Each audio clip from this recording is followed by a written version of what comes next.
soul music to be like R&B with acoustic guitars. And I ran into Neil, and he's playing in a coffee house, and I said, wow, that's perfect. He can come, you know. One mind blower after another, you know. Yeah, well, that's great, and I'm happy for you. Yes, Don. Couldn't happen to a better person. Hey, well, that's what I said last time I was on your show, and you disagreed with me. A searing exchange on the Soul Train stage between Rick James and host Don Cornelius stirred up a feud that would go down in music history. Never mind who you thought I was. I'm Rick James. What started as a lively interview quickly devolved into a heated argument that left the iconic show's creator fuming. Join us as we uncover what happened and why Rick was never invited again. James' provocative moments with Don Cornelius. The initial moment Rick James appeared on the Soul Train stage, fans buzzed with excitement, but no one could foresee the captivating display that ensued. From the outset, Don Cornelius did not hold back during their first conversation. Don subtly criticized Rick's extravagant persona, questioning his daring style and distinct character. It was awkward, to say the least, with Don's composed nature contrasting sharply with Rick's vibrant charisma. Nevertheless, Rick didn't shy away. He responded with his trademark humor, making the audience laugh while clearly surprising Don. Initially, all of this seemed like playful banter. After all, Rick James had a reputation for his self-assuredness, bordering on arrogance, and Don Cornelius wasn't shy about delivering subtle digs when the opportunity arose. Fans viewed it as two strong personalities vying for the spotlight.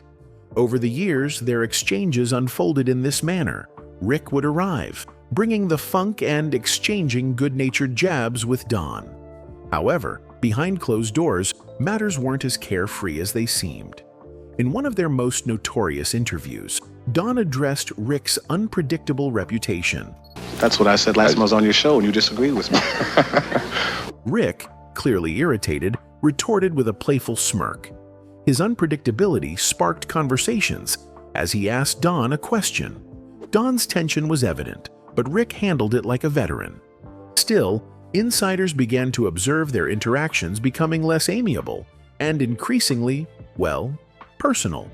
One individual noted significant tension during the interview's turning point, which many agree occurred when Rick openly criticized Soul Train during an off-air discussion. He asserted that the show was outdated and needed to modernize to welcome newer, edgier artists like himself. The news reached Don, who was far from pleased. Sources connected to the show suggested that Don viewed Rick's remarks as disrespectful and opted to discreetly separate the funk icon from upcoming episodes. Let's be honest, when it came to Rick James, things had always been too provocative for television. How it all started. In the late 70s, Motown Records faced difficulties, and that's when Rick James emerged, infusing the label with a fresh, funky essence that powered it into the mid-80s. Even after his rise to fame, Rick faced several career challenges. Many have speculated on the reasons for his decline.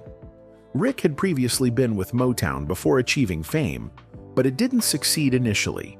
He grew up in Buffalo, ran away to join the Naval Reserves, and then left the Navy for Toronto. There, he became part of a band with future Buffalo Springfield members Neil Young and Bruce Palmer, along with Goldie McJohn from Steppenwolf. They called themselves the Mina Birds, got signed to Motown, and recorded several tracks, but nothing was ever released. You can find videos of the Mina Birds on YouTube, and it's astonishing to see a young James belting out tunes with a voice reminiscent of Mick Jagger at his peak. It's no surprise that people couldn't take their eyes off him. Even bandmate Jenkins acknowledged that at his core, Rick was a rock and roller. However, things took a dark turn for James when one of the band members betrayed him to the military, and before long, he found himself behind bars. The Mina Birds didn't withstand the aftermath, and the band disbanded. After his release, James packed up and moved to Los Angeles, where he mingled with some iconic figures. He was associated with the likes of Stephen Stills, Jim Morrison, and Jay Sebring, the renowned hairstylist who, tragically, became one of the victims in the Manson elimination at Sharon Tate's residence. Here's the eerie part. James had indeed been invited to that house on the night of the elimination, but feeling too exhausted, he declined. He was later found in a bikini-style nightgown with a rope around his neck, connected to the body of a man. On the other hand, there's the man engulfed in substance, reckless living, and an insatiable desire for fame. Director Sasha Jenkins captures this duality exceptionally, noting that Rick created a situation where a happy ending was almost unattainable. Being Rick James was no easy feat, and Jenkins had a challenging task in portraying someone whose remarkable talent and joyful periods were frequently eclipsed by darkness. At the peak of his fame, Rick's life was interconnected with music icons like Levon Helm, Neil Young, Joni Mitchell, and Jim Morrison. Yet, as he descended into despair, circumstances took a dark turn as he confronted allegations of substance-induced crimes and other alarming behaviors. Jenkins doesn't sugarcoat the narrative, stating there's much to explore with Rick James. However, once you begin, the picture of the man starts to emerge. The documentary stitches this tale together with perspectives from those who knew him best: his daughter Tienza James, his second wife Tanya, his manager, and members of the Stone City Band. Alongside these viewpoints, the film features reflective voiceovers from Rick himself, crafting a narrative that transports you back to his origins. Intriguing details about James's life. In the 1950s, Buffalo, New York, was a challenging environment for a child to grow up in, noted in the film by Rick's brother as one of the most prejudiced cities in America. Born James Ambrose Johnson Jr. into a family of 8, Rick faced difficulties right from his early years. And my mother was kind of moving around at that time, so I only seen her sporadically when I was small. His father abandoned the family when Rick was only 10, leaving his mother to provide for them by running illegal numbers games. Jenkins notes that Rick was introduced to vice at an unusually young age. Amidst the surrounding turmoil, music became a refuge. His mother took him into the jazz scene, sneaking him into clubs to see legends like Thelonious Monk and Miles Davis perform. Lacking formal training, Rick became self-taught on the piano and developed a deep passion for music. Traditional schooling did not engage him, and by his mid-teens, he had dropped out, already entrenched in substance use and minor criminal activities that led to several jail sentences. Additionally, James faced other early life experiences.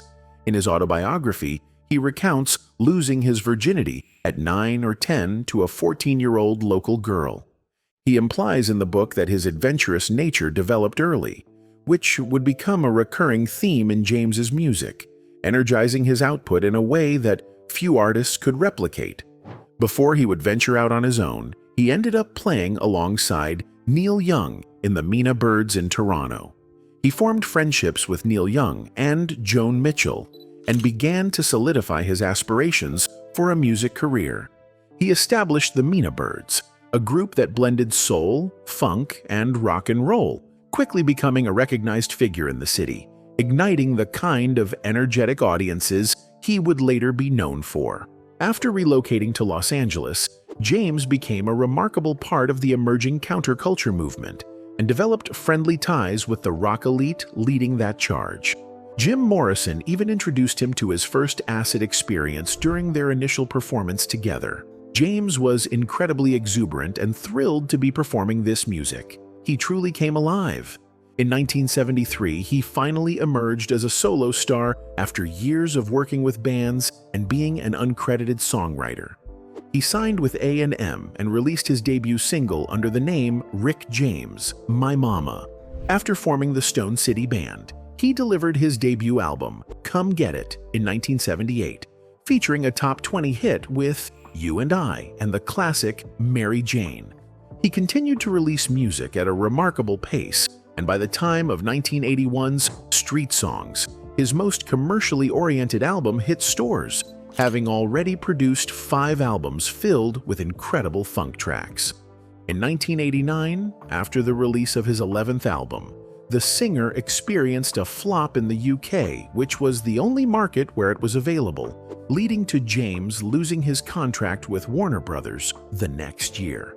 At this point in his life, James's substance use had escalated from one substance to another in his teenage years to freebasing crack cocaine by the end of the 80s. He was even using another one to shield himself from onlookers in what could be described as a desperate act. Things took a much darker turn in 1991 when James and his girlfriend Tanya Hijazi were charged with holding 24-year-old Frances Ali hostage for 6 days. They restrained her, coerced her into performing intimate acts, and burned her legs and abdomen with the heated end of their crack pipe. Such accusations are typically associated with horror films, not the legacy of one of the greatest funk musicians in modern music history. He ended up in prison for these actions. James was eyeing a long stretch as the singer was arrested and faced a potential life sentence if convicted of all charges, which included aggravated mayhem, harassment with a deadly weapon, forcible oral intimate action, and false imprisonment. Typically, in such serious situations, one would keep a low profile and attempt to improve their image. For James, however, it was quite the reverse. While out on bail in 1993, he married music executive Sagar while under the influence of substance, having met her alongside Tanya Hijazi for a business meeting, after which Sagar accused him of harassing her over a 20-hour period. James was convicted of both offenses but managed to evade life in prison after being acquitted of one charge. He ended up serving 2 years of a 5-year sentence in Fulham Prison, during which he lost a civil suit to Sagar and was required to pay her $1 million. It seems that for the most part, James spent the majority of his life trying to fly under the radar until 1998 when he was accused of molestation and harassment. But the charges were dropped later. Whether it was due to his name constantly appearing in the media or his strong ties to Eddie Murphy and his brother Charlie, Dave Chappelle revived James's career as part of his sketch comedy show. James appeared in the skit Charlie Murphy's True Hollywood Stories, witnessing Chappelle take on his persona as he acted out Murphy's tales, leading to the now iconic line, "I'm Rick James." Never mind who you thought I was. I'm Rick James. In this, James also took on a role, narrating the stories and often emphasizing them with a particular phrase. This served as a comedic conclusion to a career repeatedly marred by his character's depravity and a continuous stream of women visiting his home for decades. Despite this, he entered his second marriage with Tanya, who happened to be the same age as his daughter, only 17, while James was 39. This, along with his treatment of women overall, might prompt many today to label him a misogynist. However, Jenkins opts to view him as a man of his time, arguing that the rock and roll scene of that period was fundamentally misogynistic. He asks how one can judge a person who epitomizes the standards of his era. Even within his time, James's expressed views often conflicted with others, including his record label and fellow artists he saw as rivals. He harbored significant bitterness towards Prince in the 80s, feeling that Prince had taken his style, and similarly, he initially disapproved of MC Hammer's "You Can't Touch This," which sampled the riff from James's hit, Super Freak. Interestingly, his viewpoint changed significantly when he began receiving substantial royalty checks. As James's album sales plummeted in the late 80s, he blamed the decline on the record company rather than recognizing any decrease in his creativity. A confrontation with a Motown executive in which he issued threats led the label to shift its promotional focus towards Lionel Richie rather than James. His lowest moment occurred in the early 90s when he was convicted of multiple crimes concerning women, resulting in a 3-year sentence at Fulham Prison. The unfortunate cycle of addiction affected Rick James's family, impacting his son, Rick Jr., who also faced struggles with substance dependence. In 2020, James's estate faced a $50 million lawsuit from a woman who alleged that James harassed her while she was at a home for troubled youths in New York back in 1979. The case is still ongoing. James passed away on August 6, 2004, leaving a complicated legacy. Although he claimed to be substance-free after his prison term, substances were found in his system during the coroner's report. James' chaotic personal life. James's private life was just as chaotic as anyone can imagine. His daughter Tienza first encountered him during his height of wealth, a lifestyle she could hardly grasp. As children, Tienza and her brother Rick Jr. were taken away from James's challenging world by their mother, growing up in the unforgiving areas of Los Angeles while their father lived in luxury. Years later, fate intervened, bringing them back together. James's way of living was equally shocking. Tienza often awoke to find women unconscious on the floor after nights of partying with her dad. This was an uneasy feeling, she confessed, but it soon felt almost like the norm. Despite his shortcomings, Tienza appreciated the joyful times they experienced together. One especially frightening episode resulted in Ty being hospitalized after James hurled an object at her in anger. Yet, she managed to forgive him, realizing even as a teenager that addiction is a powerful and challenging force, making it nearly impossible for someone to quit. She admitted that Rick was heartbroken when he presented his friend Greg Reeves to Neil Young, who quickly hired Reeves to be the bassist in Crosby, Stills, Nash, and Young. An exceptional bassist himself, Rick had wished to secure that position for himself. Soul music to be like R&B with acoustic guitars, and I ran into Neil, and he's playing in a coffee house, and I said, wow, that's perfect. He can come, you know. Aiming for a sound that was reminiscent of R&B with acoustic guitars. Rick and his collaborator, Alonzo Miller, filed a lawsuit against MC Hammer for publishing royalties for You Can't Touch This, and they both ended up winning a Grammy for Best Rhythm and Blues Song in 1990.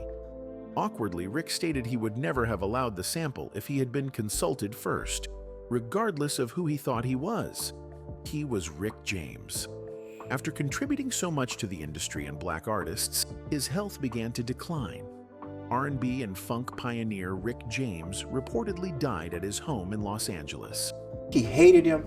I think it was a pressure thing, you know. I think it was more threatened by. Rick's life was a chaotic mix of triumph and hardship, overshadowed by the significant impact of addiction. As an artist, he was a pioneer, a super freak, and the creator of punk funk. Although history hasn't always recognized his contributions, his impact was undeniable, even influencing legends like Prince. That bold audacity was both his greatest asset and his Achilles heel, propelling him to remarkable peaks and crushing troughs. The people that influenced James' lifestyle the most. James had a strong friendship with famous comedian and actor Eddie Murphy. They first met in 1981 and quickly became close. Eddie was becoming very popular at the time, especially with his work on Saturday Night Live and his stand-up comedy. James and Eddie had a lot in common. Both were very talented entertainers, and they enjoyed spending time together. James also became good friends with Eddie's older brother, Charlie Murphy. Charlie was not only Eddie's brother, but also worked as his security guard. This meant he often traveled with Eddie and helped keep him safe. Through Eddie, Charlie got to know James well. Charlie later shared stories about his experiences with James. Some of these stories were told in comedy skits on Chappelle's Show, a popular TV program created by comedian Dave Chappelle. In these skits, Charlie talked about how James sometimes treated him unfairly or played rough jokes on him. Rick is so wild and has went so far off the meter.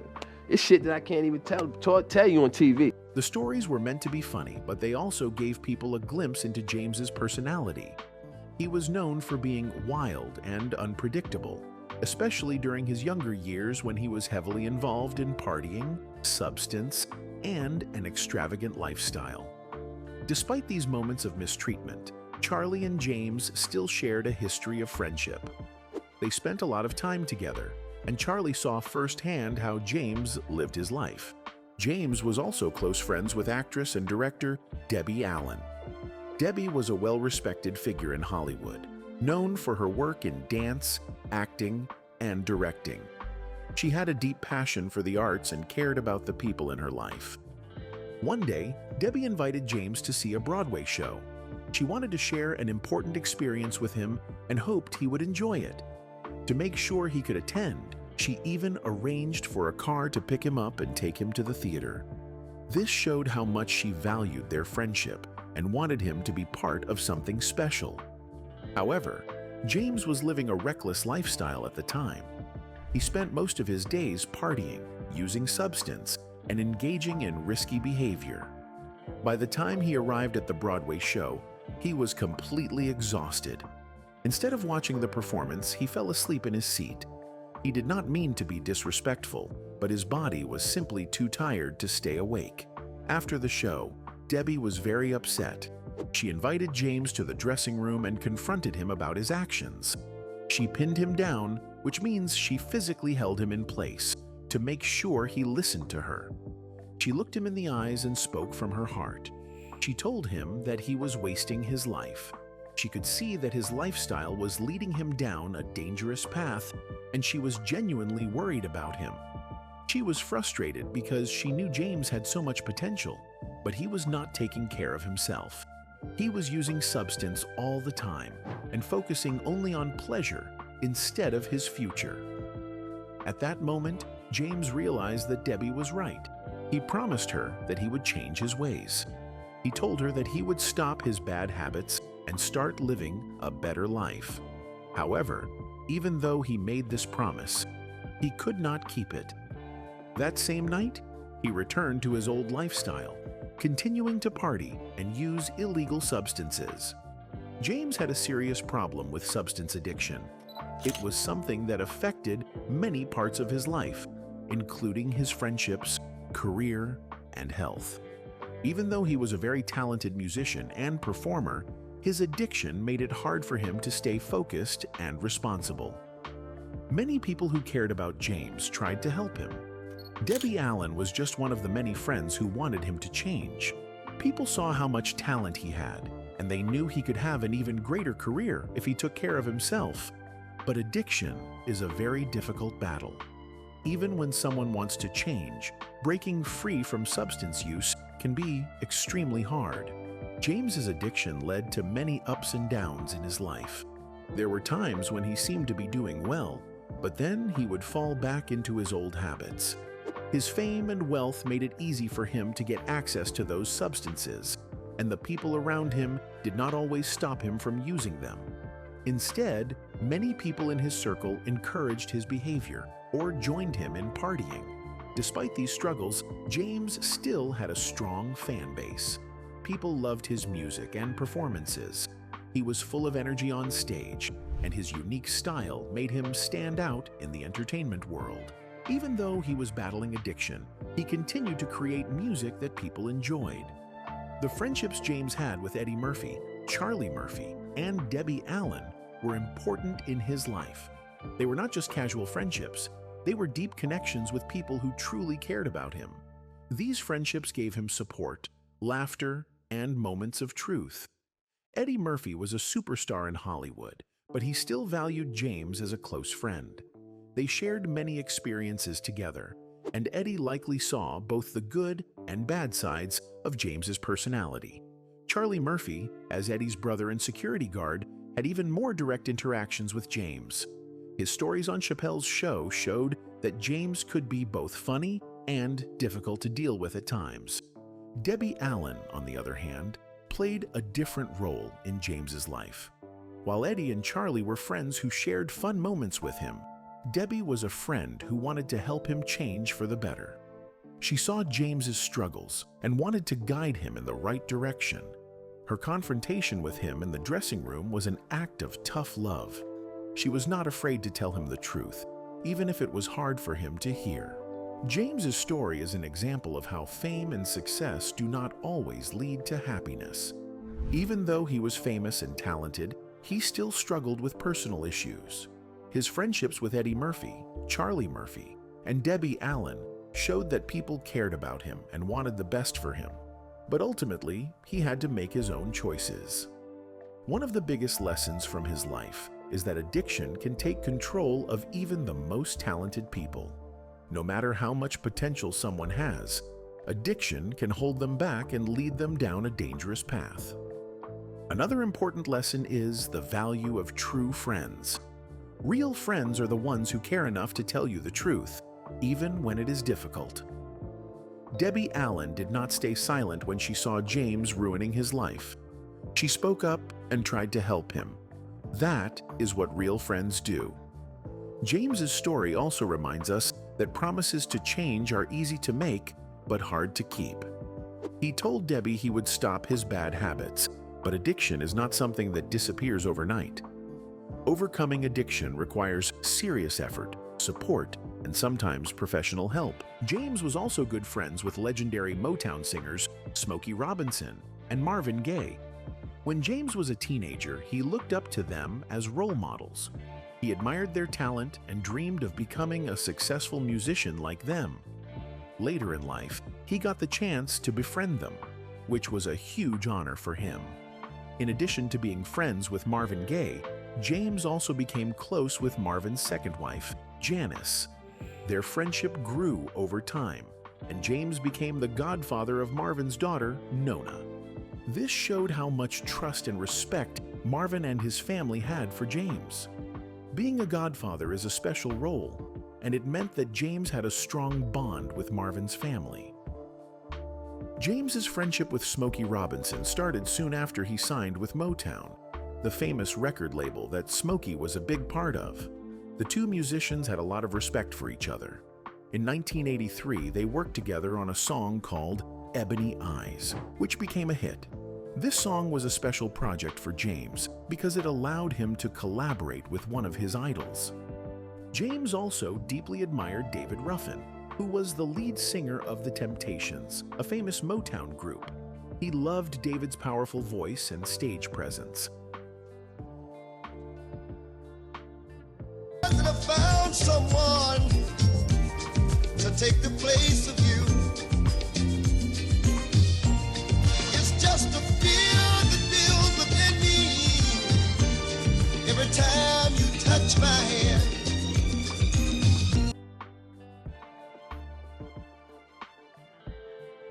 Along with David, James also looked up to Melvin Franklin, who was a bass vocalist in The Temptations. Melvin was known for his deep voice, which added a special sound to the group's music. Melvin often said he was a cousin of David Ruffin, though this was not officially confirmed. James was thrilled when he got the opportunity to work with The Temptations. In 1982, he produced a song for them called Standing on the Top. This was a big deal for James because he had admired them for so long. Working with them was like a dream come true. He was not just a fan anymore, he was a collaborator, helping to create music with the group he had idolized as a young musician. Before producing Standing on the Top, James had already worked with The Temptations on other music projects. The group provided background vocals for two of James's songs from his popular album, Street Songs. They sang on Ghetto Life and Super Freak, which became one of James's biggest hits. Their voices added a rich and soulful touch to his music. In addition to helping James with his songs, The Temptations also worked on a project for singer Tina Marie, who was another close friend of James. They sang background vocals for her song, It Must Be Magic. This song was the title track of her album, and having The Temptations sing on it made it even more special. James was so excited to work with The Temptations that he often shouted their name in his songs. In Super Freak, It Must Be Magic, and Standing on the Top, he could be heard enthusiastically yelling, "Temptations, sing!" This became a famous part of his style. It showed his deep admiration for the group and how proud he was to collaborate with them. James's deep connection to Motown music was clear throughout his career. He grew up idolizing artists like Marvin Gaye, Smokey Robinson, and The Temptations, and later he got to work closely with them. He not only became their friend, but also collaborated with them on several successful music projects. His friendship with these Motown legends helped shape his music. Even though James had a different style, mixing funk, rock, and R&B, he was still heavily influenced by classic Motown sounds. His ability to blend these styles made him stand out as an artist. He saw himself as part of the Motown family and worked hard to keep that musical legacy alive. James was not just influenced by Motown artists, he also influenced them in return. His unique sound, high-energy performances, and bold personality left a lasting impact on the music industry. While he looked up to Smokey Robinson, Marvin Gaye, and The Temptations, he also brought something new to the table. His fusion of funk and rock helped shape the future of R&B music. Artists who worked with James saw his passion for music. He was always excited to collaborate and bring fresh ideas to the studio. Whether he was producing songs for The Temptations or singing alongside Smokey Robinson, James put his heart into every project. Even though James had struggles in his personal life, his love for music never faded. His friendships with Motown legends showed that he was not just a fan. He was a respected musician in his own right. One thing that made James stand out was his energy. He was not a quiet or reserved artist. He was loud, bold, and full of life. This energy was clear in his music, performances, and even in the way he worked with other musicians. When he shouted, "Temptations, sing!" in his songs, it was not just for fun. It was his way of celebrating the music and showing his excitement.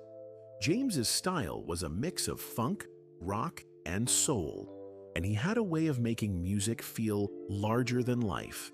He loved adding dramatic elements to his performances, making sure his audience was always entertained. If you enjoyed this video, like and subscribe, and also click the next video shown on your screen.